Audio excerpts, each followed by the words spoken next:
अतीक ने 19 साल पहले ही कर दी थी अपनी मौत की भविष्यवाणी। कहा था सड़क किनारे एनकाउंटर में मरा मिलूंगा। शाइस्ता ने कहा जो कहा था वो हो गया।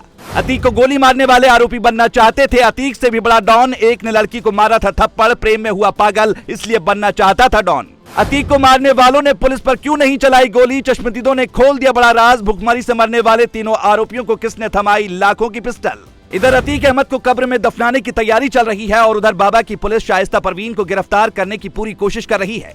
प्रयागराज से लेकर कौशाम्बी तक और भी कई दूसरे जिलों में शाइस्ता परवीन की तलाश तेज कर दी गई है। अतीक अहमद के घर के आसपास बुरके में जाने वाली महिलाओं पर भी विशेष नजर रखी जा रही है। अतीक अहमद का पोस्टमार्टम हो चुका है, जिसके बाद कुछ ऐसे खुलासे हुए हैं जिसे सुनने के बाद हर कोई हैरान है।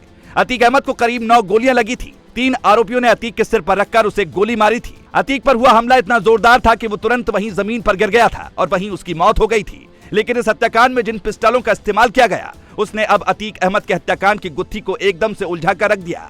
अभी तक यही कहा जा रहा था कि इन तीनों की कोई दुश्मनी अतीक अहमद से रही होगी, इसीलिए उन्होंने अतीक को मौत के घाट उतारा।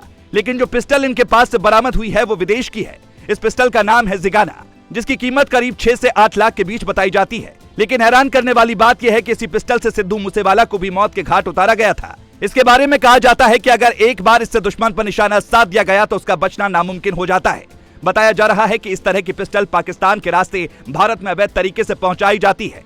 यही वजह है कि अब इस मामले की जांच इस एंगल से भी की जा रही है कि कहीं अतीक और अशरफ की हत्या के तार पाकिस्तान से तो नहीं जुड़े हुए हैं, क्योंकि अतीक अहमद जब जराइम की दुनिया का बादशाह हुआ करता था तब उसके संबंध दाऊद से भी सामने आ चुके हैं। इसके अलावा अतीक अहमद के पाकिस्तान की खुफिया एजेंसी के साथ भी रिश्तों की खबरें बीते दिनों सामने आई थी। इसीलिए पुलिस इस एंगल की भी जांच कर रही है ताकि ये पता लगाया जा सके कि कहीं किसी बड़े गैंग ने तो अतीक अहमद को नहीं मरवाया, क्योंकि जो पिस्टल तीनों आरोपियों के हाथ में थी उनकी कीमत लाखों में है और तीनों ही कंगाल हैं। उनके पास खाने के लिए भी सही से पैसे नहीं है। इसीलिए एक बात तो एकदम क्लियर हो गई है कि इस हत्याकांड के पीछे कोई तीसरा छुपकर बैठा हुआ है जो दूर से सब देख रहा है। पुलिस अब हर एंगल से इस मामले की जांच कर रही है ताकि जल्द से जल्द अतीक अहमद की मौत की गुत्थी को सुलझाया जा सके।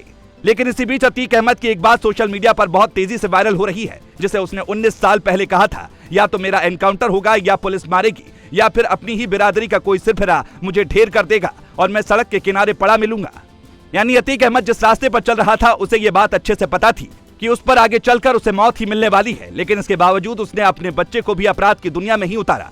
नतीजा ये रहा कि उसका बेटा असद भी अब मारा गया। अब देखने वाली बात होगी कि अतीक अहमद के खात्मे के बाद उत्तर प्रदेश में क्या माफिया राज हमेशा हमेशा के लिए खत्म हो जाएगा या फिर कोई और इन तीनों आरोपियों की तरह निकल कर बाहर आएगा। आपको बता दें कि जिन तीनों आरोपियों ने अतीक अहमद को गोली मारी, उन्होंने कहा कि वो अतीक अहमद से भी बड़ा माफिया बनना चाहते हैं। लेकिन इससे पहले कि उनका सपना पूरा हो पाता, उनका खेल भी खत्म हो गया और अब ये शायद पूरी जिंदगी जेल की हवा खाएंगे।